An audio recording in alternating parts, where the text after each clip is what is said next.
사랑하는 성도 여러분, 2026년 새해를 시작하면서 우리 교회 공동체가 함께 고백해야 될 고백이 있습니다. 그것은 바로 모두를 살리는 교회 되게 하소서입니다. 이 고백은 단순한 우리의 희망사항이 아닙니다. 이것은 하나님 앞에서 우리의 기도이자 믿음의 선포입니다.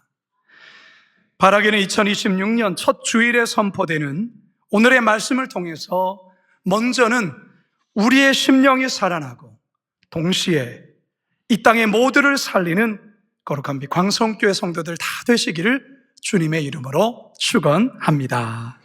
첫 번째 따라합시다. 교회가 존재하는 이유는 살리는 데 있습니다. 교회가 존재하는 이유는 살리는 데 있습니다.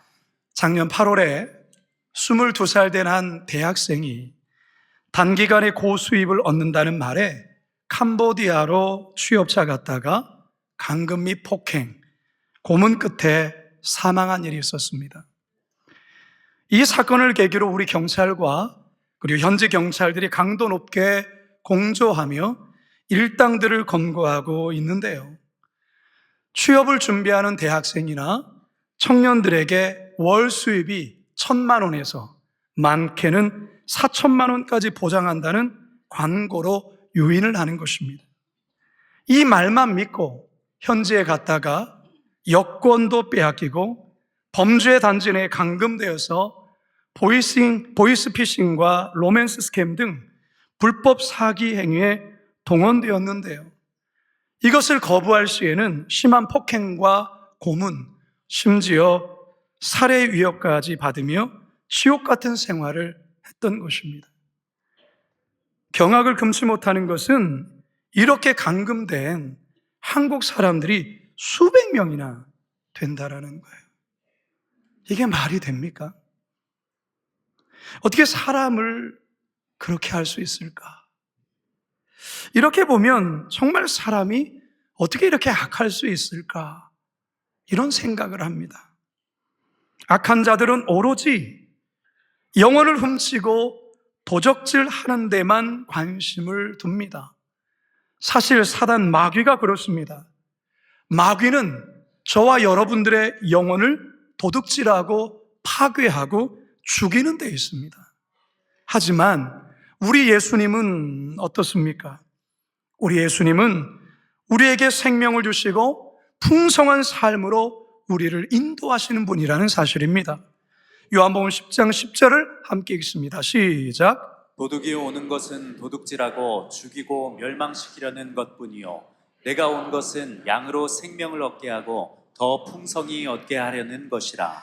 예수님께서 이 땅에 오신 목적이 무엇입니까? 그것은 바로 살리기 위해서 오셨다라는 거예요. 그래서 예수님을 만나는 자들마다 사망의 그늘에 앉아 있다가도 다시 그 영혼이 살아나고 다시 일어서서 다시금 살아나는 그런 역사들이 있게 되는 거예요.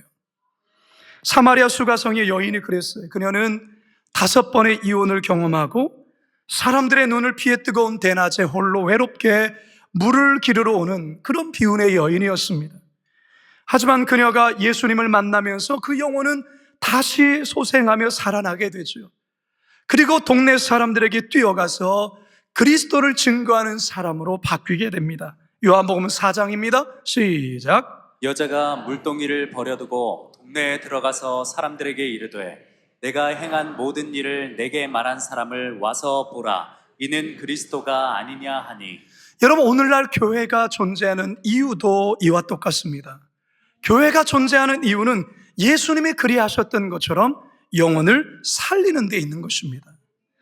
거룩한 빛 광성교회도 마찬가지입니다. 우리 교회는요, 다양한 교회 산하 기관들이 존재합니다. 이 모든 기관이 존재하는 이유도 결국에는 영혼을 살리는 데 있는 거예요. 따라서 성도 여러분, 여러분 한 분 한 분이 교회라는 것을 기억하셔야 됩니다. 여러분 한 분 한 분이 교회입니다. 여러분 자신이 존재하는 이유도 누군가를 살리는 데 있다는 것을 기억하셔야 돼요. 여러분, 누군가를 살리기 위해서는 가장 먼저 내 자신부터가 살아나야 되는 거예요. 내 영혼도 죽어가는데 누구를 살릴 수 있다는 거예요. 내 자신이 먼저 살아나야 되는 거예요. 내 심령이 뜨거워져야 되는 것이요, 내 심령이 먼저 회복되어야 한다는 것입니다. 우리를 살리시는 분은 성령 하나님이십니다. 전심으로 마음을 다해서 예배할 때 성령께서 우리의 심령을 터치하며 임재하십니다. 그리고 에스겔이 경험했던 성전을 가득 채운 생명수를 경험하게 됩니다. 그러면 죽었던 심령이 살아납니다. 여러분, 영이 살아나면요, 우리의 말이 살리는 언어로 바뀌게 됩니다. 상대를 축복하고 서로를 격려하고 위로하고 칭찬하는 말로 바뀌게 됩니다. 결코 남을 험담하거나 남을 끌어내리거나 비난하거나 거짓을 말하거나 저주하는 말을 할 수가 없습니다. 바라기는 2026년 한 해 동안 우리 거룩한 빛 광성교회가 더욱 살리는 교회로, 그리고 우리 자신도 누군가를 더욱 살리는 성도로 변화되길 주님의 이름으로 축원합니다. 두 번째, 따라합시다. 세상 속으로 흘러갈 때 살릴 수 있습니다. 세상 속으로 흘러갈 때 살릴 수 있습니다. 구약의 에스겔서는, 특별히 이 47장은 성전에서 흐르는 물에 대한 환상을 보여줍니다. 이 환상에 대해서 제가 지난 송구영신 예배 때에 우리 성도님들에게 자세히 설명을 드렸습니다. 다 같이 8절을 함께 읽습니다. 시작. 그가 내게 이르시되 이 물이 동쪽으로 향하여 흘러 아라바로 내려가서 바다에 이르리니 이 흘러내리는 물로 그 바다의 물이 되살아나리라. 성도 여러분, 성전의 물이 성전에 갇힌 것이 아니라 이후에 강으로 흘러가고 바다로 흘러가고 있다는 거예요. 강으로 흘러가고 바다로 흘러가면서 강도 살아나고 바다도 살아나고 있습니다. 여러분, 여기에 아주 중요한, 우리가 놓치지 말아야 될 중요한 교훈이 하나가 있습니다. 여러분, 복음도 그렇고 예수 그리스도의 생명도 그렇습니다. 흘러가야 합니다. 예수님께서 승천하시면서 제자들에게 마지막으로 부탁한 말씀이 있습니다. 마태복음 28장과 사도행전 1장입니다. 시작. 그러므로 너희는 가서 모든 민족을 제자로 삼아 아버지와 아들과 성령의 이름으로 세례를 베풀고 오직 성령이 너희에게 임하시면 너희가 권능을 받고 예루살렘과 온 유대와 사마리아와 땅끝까지 이르러 내 증인이 되리라 하시니라. 그러므로 너희는 가서 모든 민족으로 제자를 삼아 예루살렘과 온 유대와 사마리아와 땅끝까지 이르러 내 증인이 되리라. 예수님은 이 생명의 복음이 모든 민족에게로 흘러가기를 원하세요. 그런데 이 복음이 예루살렘 안에만 계속 머물자 하나님께서는 유대인들의 박해를 통해서 성도들을 흩어버리셨어요. 그 결과 예루살렘 안에만 갇혔던 복음이 사마리아로, 그리고 베니게로, 구브로로, 안디옥으로 비로소 흘러가게 됩니다. 사도행전 8장과 11장입니다. 시작. 그날에 예루살렘에 있는 교회에 큰 박해가 있어 사도 외에는 다 유대와 사마리아 모든 땅으로 흩어지니라. 그때 스데반의 일로 일어난 환란으로 말미암아 흩어진 자들이 베니게와 구브로와 안디옥까지 이르러 유대인에게만 말씀을 전하는데, 성도 여러분, 은혜도 복음도 사랑도 흘러가야 하는 거예요. 그래야 이 은혜가 닿는 곳마다, 이 복음이 닿는 곳마다 살아나는 역사가 있게 되는 것입니다. 지금 우리 교회에서 진행하고 있는 전교인 40일 올리브 특별 새벽기도를 통해서 지금 우리 성도들이 막 살아나는 역사들이 일어나고 있어요. 회복의 역사들이 일어나고 있어요. 여러분, 지금 우리는요, 평생에 한 번, 두 번 경험해 볼까 말까 놀라운 은혜를 지금 새벽마다 우리 성도들이 경험하고 있는 중입니다. 여러분, 이 현상을 당연한 것으로 여기면 절대 안 됩니다. 이게 당연한 게 아니에요. 흔한 일이 아니다, 그 말이에요. 40일 특별 새벽 기도회는 이번 금요일이면 끝납니다. 그러나 저는 이 은혜가 특별 새벽 기도회는 끝나지만 이 받은 은혜가 여러분 우리 성도님들의 각자의 삶으로 흘러가면 과연 어떤 살아나는 역사가 이후에 벌어질까? 저는 이게 더 흥분이 되고 더 기대가 되고 더 놀랍게 기도하게 된다 그 말이죠. 분명 하나님께서 저의 이 올리브 특세를 분명히 사용하여 주실 것입니다. 그래서 다음 세대, 그리고 우리 청년들 비전 세대, 그리고 우리 중년 세대, 그리고 시니어 세대들이 살아나게 될 것이고 각각의 영역들이 살아날 거예요. 가정이 살아날 것입니다. 직장이 살아날 것입니다. 여러분 아멘으로 선포하십시오. 여러분 제가 일부 예배 때도 그런 말씀을 드렸어요. 아멘이라는 것은 그냥 여러분들이 장단을 마치는 추임새가 아니에요. 아멘이라고 선포할 때 믿습니다, 믿는 대로 될 줄 믿습니다라는 말이거든요. 그렇기 때문에 여러분이 선포하면 선포대로 됩니다. 여러분 아멘을 하셔야 돼요. 아멘을 크게 하셔야 돼요. 그래서 순복음교회는 열심히 특심인지라 따따블 아멘을 하지 않습니까? 아멘 아멘이라고 하잖아요. 저는 그렇게까지는 기대하지 않습니다. 그러나 입을 여셔서 아멘을 하다 마십시오. 그러면 그것이 여러분 것이 되는 것입니다. 아멘이십니까? 직장이 살아날 것이에요. 우리의 가정들이 살아날 것입니다. 우리의 자녀들이 살아날 것입니다. 우리 학교가 살아날 것입니다. 우리의 모든 영역들이 살아날 것입니다. 이 살아남의 역사가 40일 올리브 특세로 끝나는 것이 아니라 이제 여러분의 삶으로 이어지기를 주님의 이름으로 축원합니다. 2026년 한 해 동안 저는 정말 매달마다 이런 역사들이 곳곳에서 들려올 것이라 저는 믿어요. 은혜가 있길 주님의 이름으로 축원합니다. 마지막 세 번째 따라합시다. 선교적 교회로 나아갈 때 모두를 살릴 수 있습니다. 선교적 교회로 나아갈 때 모두를 살릴 수 있습니다.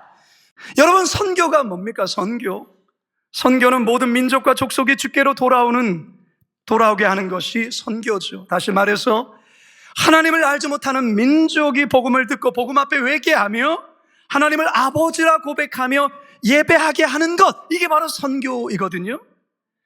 이것을 하나님께서 간절히 원하세요. 이것을 하나님이 간절히 바라세요. 이게 하나님의 꿈이에요, 꿈. 오늘날 교회가 꿔야 될 꿈이 바로 이겁니다. 그런데 여러분, 성도들이 선교를 생각할 때 좀 잘못 이해하는 것들이 있어요. 선교는 꼭 아프리카나 먼 나라에만 가는 것만을 선교라 생각하는 경우들이 좀 있어요. 그리고 선교사님은 타 문화권에 가서 사역하시는 분이라고만 생각하는 경우가 있어요. 그게 아니에요. 우리가 살아가는 일상이 선교의 영역이요, 그곳에 선교적 삶을 살아가는 것이 선교사의 삶이라는 것입니다. 현재 한국교회에서 중요하게 거론되는 것이 바로 선교적 교회라는 말입니다. 선교적 교회. 이게 무슨 말이냐? 교회는 단지 모이기 위한 공동체가 아니라 흩어지기 위한 공동체이고 모든 성도가 각자의 자리에서 하나님의 보내심을 받은 자로 살아가는 것, 이게 바로 선교적 교회라는 것이에요.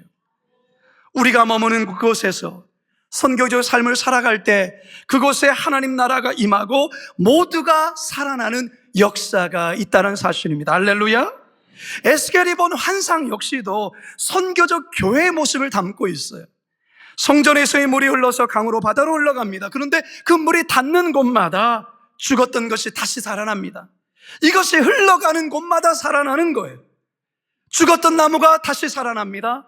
꽃을 피웁니다. 열매를 맺습니다. 잎사귀가 납니다. 근데 그 잎사귀가 약재료로 쓰입니다. 다시 말해서 치유의 도구로 쓰인다라는 거죠.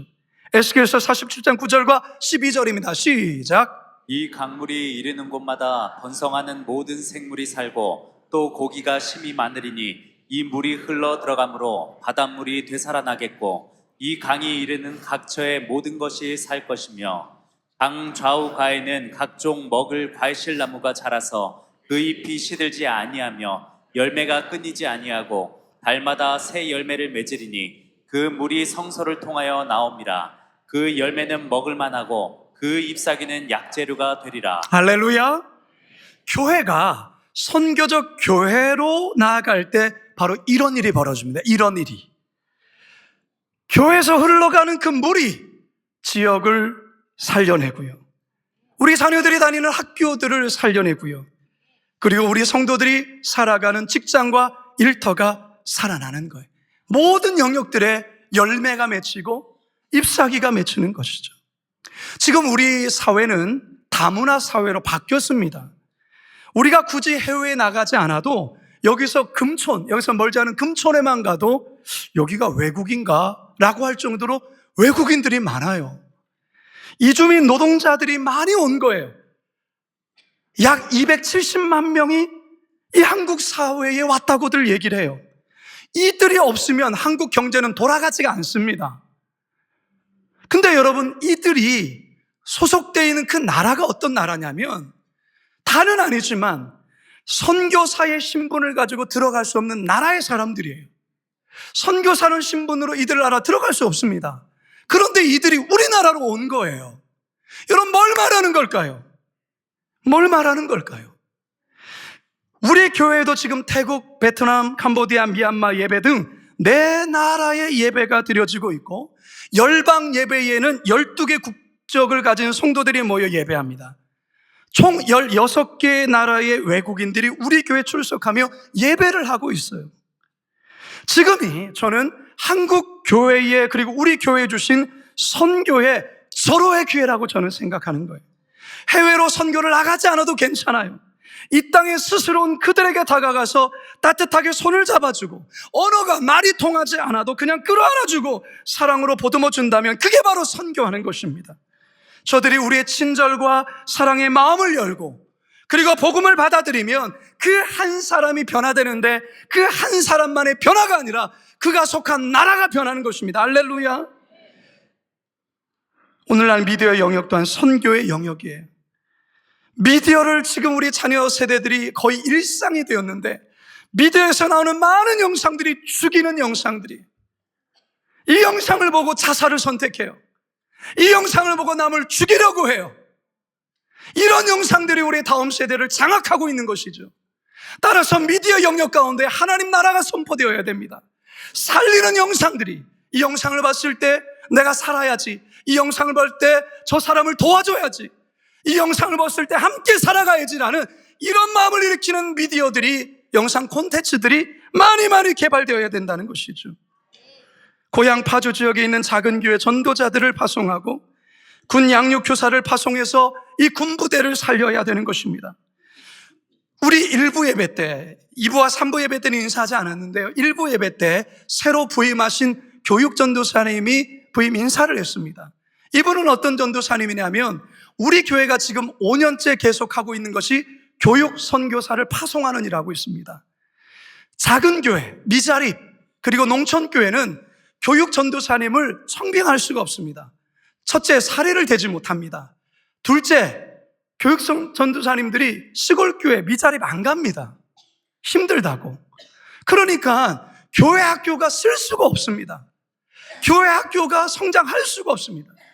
어려운 교회의 목사님들 만나면, 목사님, 우리 전도사님이 오셔야 되는데 그게 없는 거예요. 그래서 우리 교회가 5년 전부터 많게는 2 선교사님, 적게는 1 선교사님을 매년 그 교회에, 우리 교회가 사례비를 다 대주고 장학금을 대주면서 교육 선교사라는 이름으로 작은 교회 파송을 합니다. 오늘 오신 선교사님은 통일 교육 선교사로 파송을 하게 됩니다. 우리나라에 북한을 탈출해서 이 땅에 오셔서 신학 공부해서 목회를 하시고 교회를 개척한 목사님들이 71분 정도가 됩니다. 탈북자 출신의 목사님들. 이 교회는 더 열악합니다. 더 열악을 해요. 그러니까 전도사님을 새로 이렇게 한다는 건 꿈도 꾸지 못합니다. 인천에 있는 3년 전에 개척하신 전도사님이 계셨어요.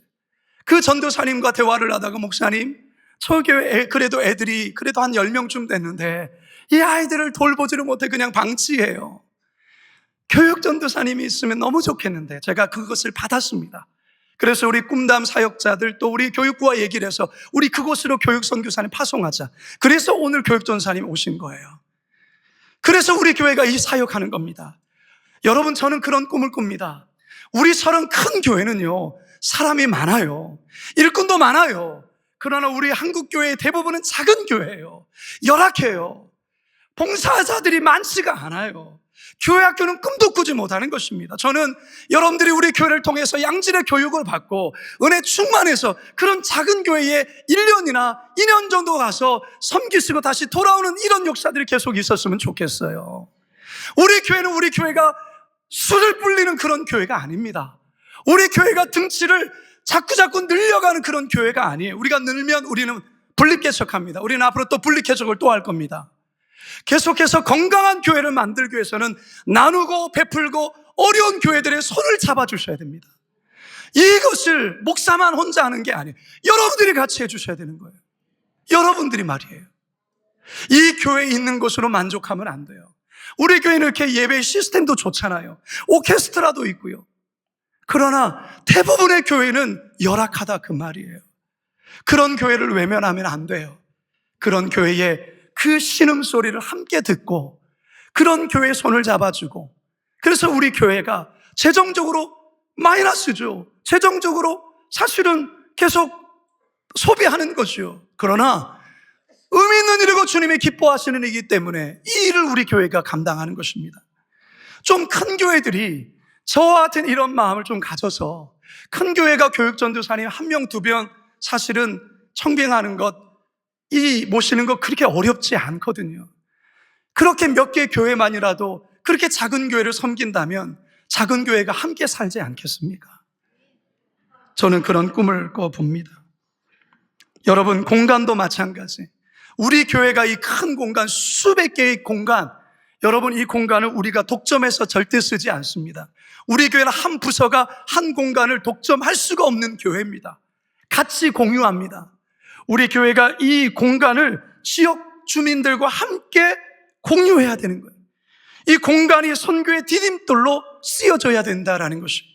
우리 교회를 의리하게 짓자라는 그런 건 추호도 없습니다.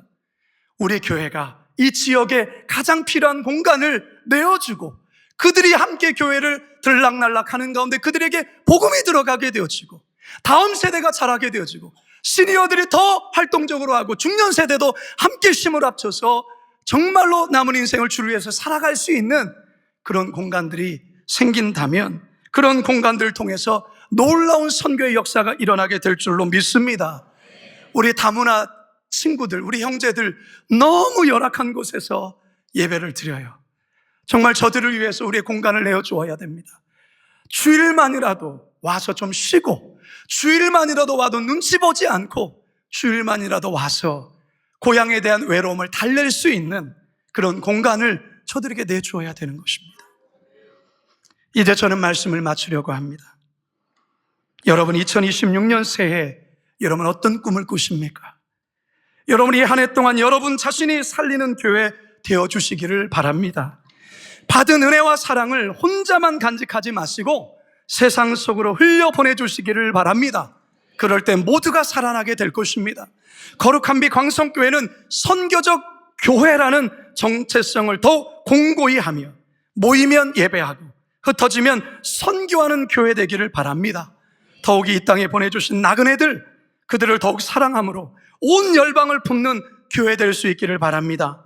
바라기는 우리 모두가 살리는 교회 되어서 주님 다시 오실 길을 준비하는 거룩한 빛 광성교회 성도들 다 되시길 주님의 이름으로 축원합니다.